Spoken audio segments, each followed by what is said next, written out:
There are lots of different definitions of mindfulness. The one I like particularly is by Christina Feldman, who's a long-standing meditator. And she says, paraphrasing a little bit, that it's turning your attention to the whole of your experience with kindness, curiosity, and discernment. So I like that because those three words capture something of the essence of mindfulness, I think. The kindness is very important because we're not looking for a cold kind of scrutinizing attention. We're looking for something warm, quite soft, which is very helpful, particularly for people who have very self-critical kind of thoughts. And the curiosity is important because this isn't a detached kind of observing. It's very engaged. We're really turning to something, being interested, really noticing details about things that we might otherwise not even notice. And the discernment aspect is also important because, first of all, we're discerning what this experience is. So what is joy, or what is anger, or what is the pain in my toe? We're really looking closely.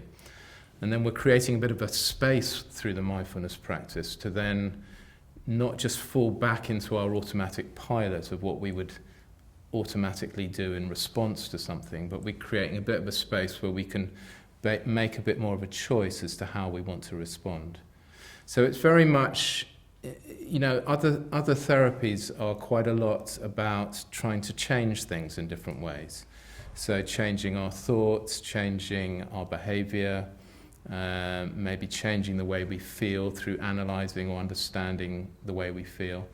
Mindfulness isn't really trying to do any of those things. It's more about trying to change our relationship with our experience. So we're relating to our experience in a different kind of way. And it's a little bit difficult because the tip or the technique as such is to be present. So, and you can be present with any aspect of your life, really. But you can do it with the simplest of things. So, in the first mindfulness class, we give people a raisin to eat. So you can just eat the raisin. We spend about 10 minutes eating a raisin, which sounds a bit weird and a bit strange. But the idea is to really engage all of your senses and to really taste that raisin. And people will say at the end of that, I never knew that raisins, tasted like that. I never had any idea, associations of the earth and all kinds of things that come to mind. So it's really, you can turn your attention to the simplest of things. It could be absolutely anything, really.